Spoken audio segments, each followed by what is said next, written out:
ተፈጥሮ ለሰው ልጆች ከለገሰቻቸው እጅግ ታላላቅና አስደናቂ ምስጢራት መካከል ይህ የምስራቅ አፍሪካው የህይወት እምብርት ቀዳሚውን ስፍራ ይይዛል። ከሰማይ ላይ ሆኖ ለሚመለከተው ሰው በምድር ላይ የተዘረጋ ግዙፍ የውሃ መስታወት ይመስላል። ዳርቻው የማይታይ ማዕበሉ እንደ ውቅያኖስ የሚተምም፣ ስፋቱ ግን አንድ ታላቅ አገርን ያህል ሲሆን ለአካባቢው ነዋሪዎች ይህ ዝም ብሎ የውሃ ስብስብ አይደለም። ለሺህ ዘመናት ናሉ ባሌ የአማልክትና የቅዱሳን መናፍስት ማደሪያ እያሉ ጠርተውታል። ሌላው ደግሞ ናያንዛ ነው፣ የውሃው ሁሉ እናት፣ የህይወት መጀመሪያ። ይህ ቪክቶሪያ ሐይቅ ነው። ይህ ሐይቅ ከ68000 ኪሎ ሜትር በላይ በሆነ ግዙፍ አካሉ ሶስቱንም የምስራቅ አፍሪካ ሀገራት ኬንያ፣ ኡጋንዳ እና ታንዛኒያን በአንድ የህይወት ሰንሰለት ውስጥ አስተሳስሯል። ከ30 ሚሊዮን በላይ ለሚሆኑ ነፍሳት የዕለት ጉርስ፣ የንጹህ ውሃና የህልውና ዋስትና ነው። በዓለም ላይ ካሉ የንጹህ ውሃ ሐይቆች በስፋቱ ሁለተኛ ደረጃን የያዘው ይህ ስፍራ የሰው ልጅ ታሪክና የተፈጥሮ ዝግመተ ለውጥን በጉልህ የተጻፈበት ሕያው መጽሐፍ ነው። ነገር ግን ከዚህ አስደናቂ ውበት በስተጀርባ በውሃው ጥልቀት ምስጢር ውስጥ እርዛቤ ሴቶች ምግብን በማዘጋጀትና ዓለምን ለዘመናት ያደናገረው የታላቁ አባይ የነጭ ናይል ወንዝ መነሻ የመሆን ምስጢር፣ በውስጡ የሚኖሩት አስገራሚ ፍጥረታት ህልውና፣ እንዲሁም በሰዎች እጅ የተፈጠሩ አስደንጋጭ የተፈጥሮ መዛባቶች ታሪክ እዚህ ውሃ ውስጥ ይገኛል። ዛሬ የዚህን ታላቅ ሐይቅ ግርማ ሞገስ ለመቃኘት በማከፋፈል ረገድ ፍጹም እኩልነትን ያረጋግጣሉ። በአሁኑ ወቅት የተጋረጡበትን ታላላቅ አደጋዎች ለመፈተሽ ወደ ምስራቅ አፍሪካ እምብርት እንጓዛለን። ወደ ቪክቶሪያ ሐይቅ ዓለም እንኳን በደህና መጣችሁ። ይህ ሐይቅ ከመፈጠሩ በፊት አካባቢው በከፍተኛ የመሬት መንቀጥቀጥና የስምጥ ሸለቆ መፈጠር ሂደትን አስተናግዷል። በአንጻራዊ ሁኔታ ጥልቀቱ አነስተኛ ቢሆንም በአማካኝ 40 ሜትር የያዘው የውሃ መጠን ግን እጅግ ግዙፍ ነው። ለዘመናት የአካባቢው ማህበረሰቦች ሐይቁን ናሉ ባሌ የአማልክት መኖሪያ ወይም ናያንዛ እያሉ ይጠሩት ነበር። ነገር ግን በ1858 እንደ አውሮፓውያን አቆጣጠር እንግሊዛዊው ጆን ሃንግስፒክ የናይል ወንዝ መነሻን ፍለጋ ወደዚህ ስፍራ በመጣ ጊዜ በወቅቱ በነበሩት የእንግሊዝ መንግስት ስም ቪክቶሪያ በማለት የሰየመው መሆኑ ዓለምን ለሺህ ዘመናት ሲያደናግር የኖረው የታላቁ አባይ ወይም የነጭ ናይል ወንዝ መነሻ ምንጭ ይኸውና ብሎ አሳውቆ ነበር። ወደ ቪክቶሪያ ሐይቅ ጥልቀት ስንዘልቅ የምናገኘው ዓለም ፍጹም አስገራሚ ነው። በተለይ ሴክሌድ የተባሉት ትናንሽ የዓሣ ዝርያዎች የሐይቁ ኩራት ነበሩ። በሳይንቲስቶች ዘንድ የቪክቶሪያ ሐይቅ የዳርዊን ሕያው ላቦራቶሪ እየተባለ ይጠራ ነበር። ለምን ቢባል በአንድ ወቅት በዚህ ሐይቅ ውስጥ ብቻ የሚገኙ ከ500 በላይ የሚሆኑ የሲክሊድ ዝርያዎች ነበሩ።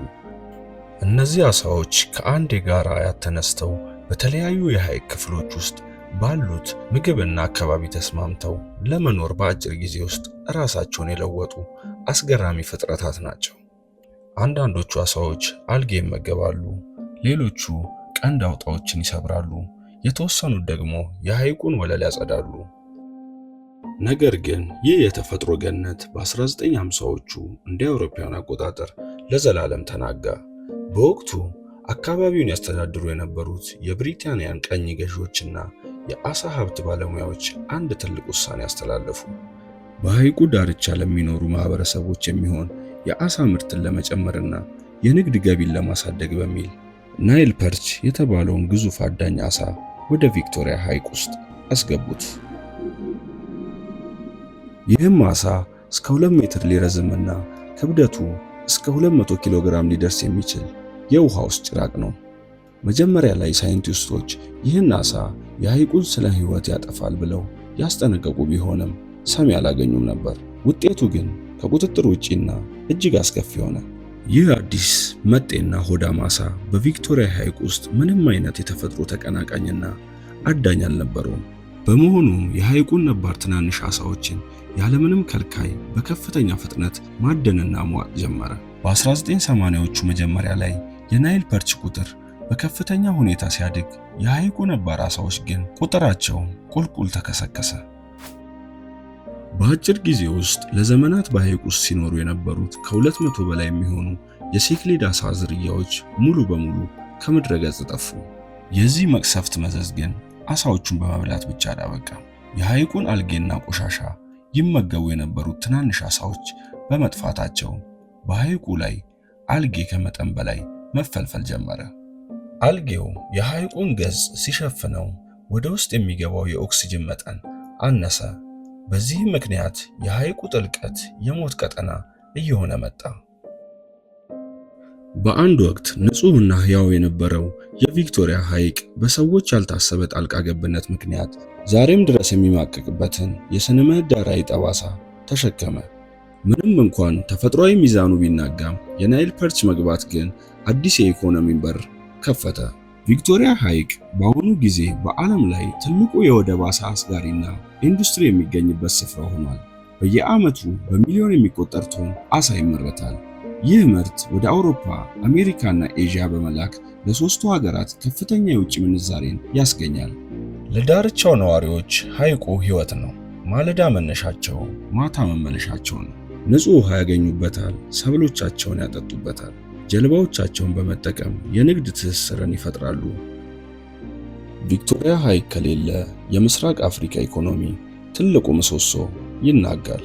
ነገር ግን ይህ ታላቅ ሐይቅ ዛሬ አልጋ በአልጋ አይደለም፣ በከፍተኛ አደጋ ውስጥ ይገኛል። ከከተሞችና ከፋብሪካ የሚለቀቁ መርዛማ ቆሻሻዎች ውሃውን እየበከሉት ነው። ከዚህም በላይ የእምቦጭ አረም ዝርያ የተባለው አረም የሐይቁን ገጽታ በመሸፈን የሐይቁን ብርሃንና ኦክሲጅን ወደ ውስጥ እንዳይገባ እየከለከለው ነው። አሳ አጥማጆችም ጀልባዎቻቸውን ማንቀሳቀስ አቅቷቸዋል። ከመጠን በላይ ማጥመድም ሌላው ስጋት ነው። ትናንሽ አሳዎች ሳይቀሩ እየተያዙ በመሆናቸው የሐይቁ የወደፊት ዕጣ ፈንታ እጅግ አሳሳቢ ነው። ቪክቶሪያ ሐይቅ የተፈጥሮ ስጦታ ብቻ ሳይሆን የወደፊቱም ትውልዶች አደራም ጭምር ነው። በአሁኑ ወቅት የኬንያ፣ ታንዛኒያ እና ኡጋንዳ መንግስታት ሐይቁን ለመታደግና ከብክለት ለመጠበቅ የጋራ ጥረት መጀመራቸው ተስፋ ሰጪ ነው። ይህንን ግዙፍ የተፈጥሮ መዝገብ መጠበቅ የሁላችንም ድርሻ ነው። ምክንያቱም የቪክቶሪያ ሐይቅ ጤናማ ሆነ ማለት የምስራቅ አፍሪካን ሕይወት መቀጠል ማለት ነው። ቻናላችንን ከወደዳችሁት ላይክ፣ ሼር፣ ሰብስክራይብ በማድረግ ቤተሰብ ይሁኑ።